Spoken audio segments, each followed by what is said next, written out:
শীতের রাত, বাতাসটা এমন ঠান্ডা যেন হাড়ের ভেতর ঢোকে যায়। টিনের ঘরের ফাঁক দিয়ে হু হু করে বাতাস ঢোকে।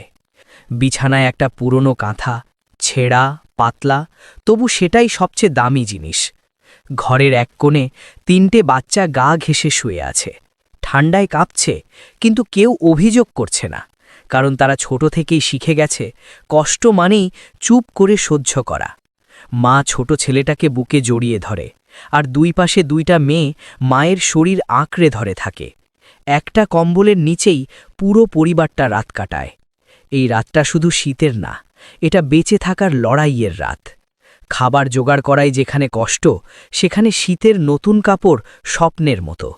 এই সংসারে একসময় একজন বাবা ছিল, যে ভোরবেলা কাজে বেরোতো শুধু একটাই চিন্তায়, আজ সন্তানের মুখে ভাত তুলে দিতে হবে। কিন্তু একদিন রাস্তায় দুর্ঘটনা সব কিছু থামিয়ে দেয়। সেদিন থেকে এই ঘরের ছাদটা আরও নিচু হয়ে আসে। আজ সেই দায়িত্ব মা একাই পালন করে। মানুষের বাসায় কাজ করে, কারো ঘরে ঝাঁট দেয়, কারো বাসন মাজে। হাত ব্যথা করে, পা ফুলে যায়, তবু সন্ধ্যায় ঘরে ফিরে মুখে হাসি রাখে।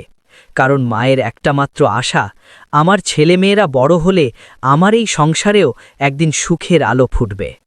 শীতের রাত দীর্ঘ, কষ্টের পথ কঠিন, তবু এই মা বিশ্বাস রাখে সব শীত একদিন শেষ হয়। যে ঘরে বাবার অভাব, সেই ঘরে মায়ের বুকটাই সবচেয়ে বড় কম্বল। এই শীতে কারো কাঁপুনি থামাতে পারলে বাকি হিসাবটা আল্লাহই মিলিয়ে দেবে। আল্লাহ কোরআনে বলেন, ওয়ামা তুনফিকু মিন খৈরিন ইউয়াফা ইলাইকুম ওয়া আনতুম লা তুজলামুন।